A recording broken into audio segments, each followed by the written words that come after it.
Everyone, welcome back to my another YouTube vlog. આજના YouTube વ્લોગની અંદર તમારું સ્વાગત છે. આજનો આ જે વ્લોગ છે એ ઘણો બધો ઇન્ટરેસ્ટિંગ થવાનો છે અને સાથે સાથે થોડો ઘણો ઇન્ફોર્મેટિવ પણ થવાનો છે. હું અત્યારે ઊભી છું ટ્રાઇબલ મ્યુઝિયમ દાહોદની અંદર. આ દાહોદની અંદર લોકેટેડ છે અને એ છે ઇન્દોર અમદાવાદ હાઈવે પર ભગવતી હોટલની સામે. ચાલો આજે હું તમને આ મ્યુઝિયમની સફરે લઈ જાઉં અને સાથે સાથે તમને એ પણ બતાવું કે ટ્રાઇબલ કલ્ચર એ આપણા જીવનની અંદર, આપણા સંસ્કૃતિની અંદર કેટલું મહત્વપૂર્ણ છે. ચાલો મિત્રો, અહીંયા એન્ટ્રી લીધા પછી તમને સૌથી પહેલાં એક ટિકિટ લેવી પડશે અને ટિકિટ લીધા પછી તમે અંદરનો જે વ્યૂ છે એ એક્સપ્લોર કરી શકો છો. અહીંયાનો જે ટાઈમિંગ છે એ સવારે 10 વાગ્યાથી લઈ અને સાંજના 7 વાગ્યા સુધી ઓપન રહે છે. તો તમે જો આ જગ્યા વિઝિટ કરવા માંગતા હોય તો જરૂરથી કરજો. તમને અહીંયાથી ઘણું બધું જાણવા મળશે, ઘણું બધું શીખવા મળશે અને ઘણું બધું જોવા પણ મળશે. સૌથી પહેલાં આ જગ્યાની અંદર આપણે આવી ચૂક્યા છીએ જ્યાં જે ટ્રાઇબલ કલ્ચર હતું એ જૂના જમાનાની અંદર કઈ રીતના પોતાના ઘરોમાં રહેતા હતા, કઈ રીતના એ લોકોનું રહેન સહેન હતું. મિત્રો, જ્યારે આપણે આદિવાસી શબ્દ સાંભળતા હોઈએ છીએ ને તો એ શબ્દનો મતલબ સમજવો ખૂબ જ જરૂરી છે. આદિ એટલે ઘણા સમયથી કાં તો જૂના સમયથી, અને વાસી એટલે કે વસવાટ કરતા. એટલે આ શબ્દનો જ્યારે આપણે પૂરો મતલબ સમજતા હોઈએ છીએ ને તો એનો મતલબ એવો થાય છે કે જે લોકો ઘણા કાં તો જૂના સમયથી વસવાટ કરતા આવી રહ્યા છે એવી ટ્રાઇબલ કલ્ચરને આદિવાસી સમુદાય કહેવામાં આવે છે. હું જે જગ્યાએ ઊભી છું ત્યાં પાછળ તમને જોવા મળશે કે આદિવાસી સમુદાય કાં તો જે જૂના સમયથી જે લોકો વસવાટ કરી રહ્યા છે એ લોકોની જે રહેણી કહેણી છે એના વિશેનું અહીંયા દર્શન કરવામાં આવેલું છે. ચાલો આવો તમને બીજી તરફ લઈ જાઉં.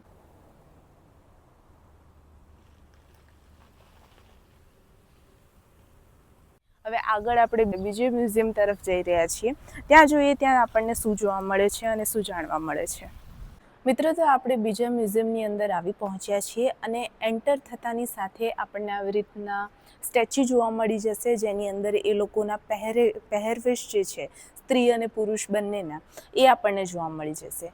આ મ્યુઝિયમની અંદર આપણને જે અલગ અલગ જે એરિયાઝ છે ઇન્ડિયાની અંદર એની અંદર અલગ અલગ ટ્રાઇબલ કમ્યુનિટી કયા કયા સ્ટેટની અંદર બિલોંગ કરે છે એના વિશે થોડી ઘણી આપણને માહિતી અને એની ઝાંખી જોવા મળે છે. ચાલો તમને બતાવું. અહીંયા ગ્રેટ અંદમાનીયઝ જનજાતિ અંદમાનની, પછી અહીંયા ઇરુલા જનજાતિ કેરલા, ટોડા જનજાતિ તમિલનાડુ, કુરુમ્બા જનજાતિ તમિલનાડુ, એ બધા વિશે વિગતવાર માહિતી સાથે સાથે એમના ફોટોઝ પણ આપણને જોવા મળી જશે. મિત્રો, આ મ્યુઝિયમની અંદર મારી પાછળ આજે તમે મેપ દેખી રહ્યા છો એની અંદર ભારતીય જનજાતિઓ એટલે ઇન્ડિયાના જે પણ સ્ટેટ છે એની અંદર કઈ કઈ જનજાતિઓનો સમુદાય વસવાટ કરે છે તેમના ફોટોગ્રાફ સાથે અને તેમના સ્ટેટના અકોર્ડિંગ તેમના કયા નામથી તે લોકો ઓળખાય છે એ પર્ટિક્યુલર સ્ટેટની અંદર એ અહીંયા મેન્શન કરેલા છે. સાથે સાથે અહીંયા ઇન્ટરનેશનલ એટલે કે આંતરરાષ્ટ્રીય લેવલ પર પણ કયા કયા ટ્રાઇબલ ગ્રુપ્સ બિલોંગ કરે છે અને કયા રિજનની અંદર બિલોંગ કરે છે તે પણ ફોટોગ્રાફ સાથે અને અહીંયા નામ સાથે અહીંયા મેન્શન કરેલા છે. આપણે જ્યારે આગળ જઈશું તો આપણને જોવા મળશે ગારો જનજાતિ કે જે મેઘાલયથી બિલોંગ કરે છે, બોડો અને ખાસી જનજાતિ કે જે આસામથી બિલોંગ કરે છે અને અહીંયા છે ભૂતિયા જનજાતિ કે જે સિક્કિમથી બિલોંગ કરે છે.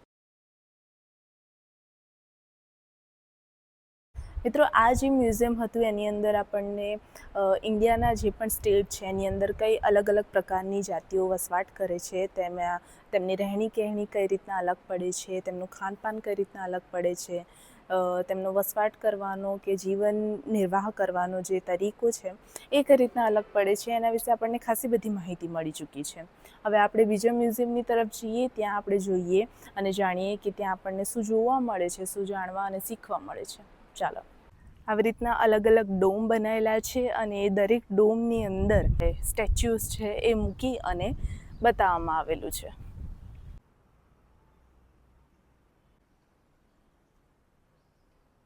તો મિત્રો, આપણે બીજા ડોમની અંદર આવી ચૂક્યા છીએ અને આ ડોમની અંદર આપણને જોવા મળશે કે એ લોકોના જે ફેસ્ટિવલ હતા, એ લોકોના તહેવારો હોય કે પછી નાના મોટા જે મેળા હોય એ લોકો કઈ રીતના સેલિબ્રેટ કરતા હતા એના વિશેની અહીંયા માહિતી જોવા મળે છે. ચાલો. સૌથી પહેલાં તો અહીંયા ગુજરાતની જે વિવિધ જનજાતિઓ છે એના વિશે માહિતી આપેલી છે. ગુજરાતની અંદર પણ અલગ અલગ પ્રકારની જનજાતિઓ વસવાટ કરે છે. હવે એ જનજાતિઓ પોતાના રહેણ સહેણ, ખોરાક, કલા કૌશલ, સંગઠન, ધર્મ, પછી એ લોકોની જે અમુક આવડતો હોય એ પ્રમાણે એકબીજાથી થોડી ઘણી ડિફરન્ટ પડતી હોય છે. સૌથી પહેલાં એ લોકોનો ડિફરન્સનો જે માર્જિન આપેલો છે એ ભાષા કાં તો બોલી પરથી આપેલો છે. હવે આપણા ગુજરાતીઓમાં એક કહેવત છે કે 12 ગાવે બોલી બદલાય છે, બરાબર. તો શું કહેવાય, આ જે જાતિઓ છે એ પણ પોતાના બોલીના આધારે થોડી ઘણી અલગ પડતી હોય છે. એના પછી અહીંયા ગુજરાતના જેટલા પણ અલગ અલગ જિલ્લાઓ છે એ જિલ્લાઓની અંદર કયા પ્રકારની જે આદિવાસી જાતિઓ વસવાટ કરે છે એ લોકોના નામ સાથે અહીંયા મેન્શન કરેલું છે. ગુજરાતનો જે સૌથી મોટો જે હિસ્સો છે એ ભીલ સમુદાયને શું કહેવાય ફાળે જાય છે. તો ભીલ સમુદાય જે ગુજરાતમાં વસવાટ કરે છે એના વિશે અહીંયા થોડી ઘણી માહિતી આપેલી છે. અને એમાં કહેવામાં આવ્યું છે કે ભીલ જે શબ્દ છે એ બિલ્વ શબ્દ પરથી ઉતરી આવ્યો છે, જેનો અર્થ થાય છે ધનુષ. જે ધનુષ હોય છે એના અર્થ પરથી ભીલ શબ્દ એટલે કે બિલ્વ શબ્દ પરથી એ ભીલ શબ્દ ઉતરી આવેલો છે. અહીંયા આપણે જોઈ શકીએ છીએ કે જે તહેવાર સેલિબ્રેશન માટે શું કે ઢોલ છે, તંબુરા છે, એ બધા વાજિંત્રોનો ઉપયોગ કરી અને સેલિબ્રેશન માટે એ લોકો એ કરી રહ્યા છે. અને માથા પર એ લોકોએ મોર પંખના મુકુટ જેવું કંઈક ધારણ કરેલું છે, જેનું નામ મને નથી આવડતું, પરંતુ સેલિબ્રેશન એ લોકોનું આ રીતના થતું હોય છે. અહીંયા આપણને મેળાઓ અને તહેવારો છે એના વિશે લેખિત માહિતી મળી જાય છે. એમની ધર્મ અને માન્યતાઓ વિશે જ્યારે આપણે વાત કરીએ તો આપણને જોવા મળશે કે જે આદિવાસી સમુદાય છે એ પ્રકૃતિ પ્રેમી હોય છે, કે પરંપરાગત રીતે પહાડો, ઝાડ, નદી, ઝરણા એ વગેરેની પૂજા કરતા હોય છે, એ વગેરેની અંદર શ્રદ્ધા અને વિશ્વાસ રાખતા હોય છે. ડોમમાં આપણે બધું જોઈ લીધું છે અને ઓલમોસ્ટ હવે પતવા કરે છે, તો પણ થોડું ઘણું જે બાકી રહી ગયું એ આપણે જોઈ લઈએ. મિત્રો, આ ડોમની અંદર આપણને એટલી સુંદર અને ઇન્ટરેસ્ટિંગ વસ્તુઓ જોવા મળશે ને, ચાલો તમને પણ બતાવો. એન્ટ્રી લેતાની સાથે સૌથી પહેલાં અહીંયા આપણને એક કલ્ચરલ ડાન્સ દેખવા મળી જશે, નૃત્ય એ લોકોનું, ટ્રાઇબલ કમ્યુનિટી. આને શું કહેવાય, બેઝિકલી ટીમલી તરીકે ઓળખવામાં આવતું હોય છે. સાથે સાથે આ બાજુ જ્યારે પોસ્ટર પર આપણે નજર ફેરવીશું તો ભારતના જે આદિવાસી નૃત્યો છે, જે અલગ અલગ સ્ટેટની અંદર અલગ અલગ જે આદિવાસી સમુદાય રહે છે એ લોકોના જે નૃત્યો છે એના વિશેની માહિતી, એના વિશેના ફોટોગ્રાફ્સ અહીંયા આપેલા છે. આ બાજુ આપણે જોઈશું તો આપણને અલગ અલગ ચિત્ર કલાકૃતિઓની માહિતી મળી આવશે. સાથે સાથે અહીંયા જેટલા પણ સ્ટેચ્યુ આપેલા છે એ અલગ અલગ સ્ટેટની જે પણ ટ્રાઇબલ કમ્યુનિટીઝ છે એ લોકોના પહેરવેશને દર્શાવે છે, આપણે જોઈ શકીએ છીએ. આની અંદર જ્યારે આપણે નજર ફેરવીશું તો આપણને જોવા મળશે કે ખોરાક રાંધવા માટે કઈ કઈ વસ્તુઓનો ઉપયોગ કરતા હતા. અને આગળ જ્યારે આપણે જોઈશું તો અહીંયા આપણને થોડા ઘરેણાં દેખવા મળશે. તો જોવા મળશે કે સ્ત્રી અને પુરુષ લોકો કયા કયા જે ઘરેણાં છે એ લોકો ધારણ કરતા હતા અને કઈ રીતના ધારણ કરતા હતા. પાછળ આપણને જોવા મળશે કે જે શું કહેવાય, કયા કયા વાજિંત્રો છે એનો ઉપયોગ કરતા હતા જ્યારે પણ એ લોકોના તહેવારો, ફેસ્ટિવલ ઉજવવામાં હોય ત્યારે. અને સાથે સાથે અહીંયા તીર કામઠા પણ જોવા મળે છે કે જે રક્ષણ માટે એ લોકો જ્યારે વાપરતા હોય છે.